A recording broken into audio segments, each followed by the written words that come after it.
నాగర్ కర్నూలు జిల్లా కల్వకుర్తిలో బీఆర్ఎస్ నేతలపై మండిపడ్డారు సీఎం రేవంత్ రెడ్డి.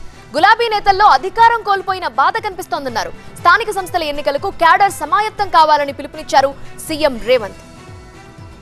2014లో ఈ తెలంగాణ రాష్ట్రానికి మొదటి ముఖ్యమంత్రిగా కీర్తిశేషులు జైపాల్ రెడ్డి గారిని ప్రకటించి ఈ కల్వకుర్తి అసెంబ్లీ ఎన్నికల్లో వారు పోటీ చేసి ఉంటే తప్పకుండా 2014లో కాంగ్రెస్ పార్టీ అధికారంలోకి వచ్చి ఉండేది. ఇది పార్టీ విధానపరమైన లోపం ఆ రోజు జరిగింది. తెలంగాణ ప్రజలు వారికి కృతజ్ఞత తెలుపుకునే అవకాశం ఉండే.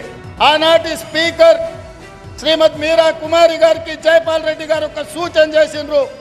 మూడ్ ఆఫ్ ద హౌస్ చూసి తలుపులు మూసి తెలంగాణ బిల్లును ఆమోదింపజేసుకుంటే ఖచ్చితంగా తెలంగాణ రాష్ట్రం ఏర్పడుతుందని జైపాల్ రెడ్డి గారు మీరా కుమారి గారికి చేసిన సూచనను పాటించి పార్లమెంటు తలుపులు మూసి లైవ్లు కట్ చేసి మీరా కుమారి గారు తెలంగాణ రాష్ట్రాన్ని మనకిచ్చింది.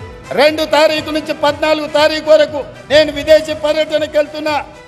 వచ్చిన ఎంబడే 2 లక్షల రూపాయల వరకు రైతులకున్న రుణాలను మొత్తాన్ని ఆగస్టు నెలలో పూర్తి చేసి మీకు ఇచ్చిన మాట నిలబెట్టుకొని తెలంగాణ రైతాంగం యొక్క రుణం తీర్చి మీ రుణము తీర్చుకునే బాధ్యత ఇచ్చినందుకు మీకు కృతజ్ఞత చెప్పుకునే అవకాశం ఆగస్టు నెలలో నేను తీసుకుంటాను తెలియజేస్తున్నా.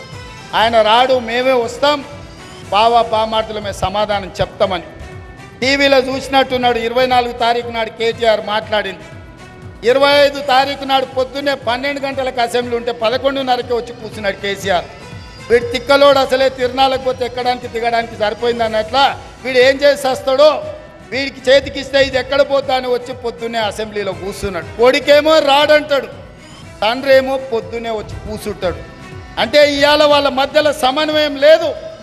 అధికారం కోల్పోయిన బాధ కొట్టొచ్చినట్టు కనిపిస్తుంది.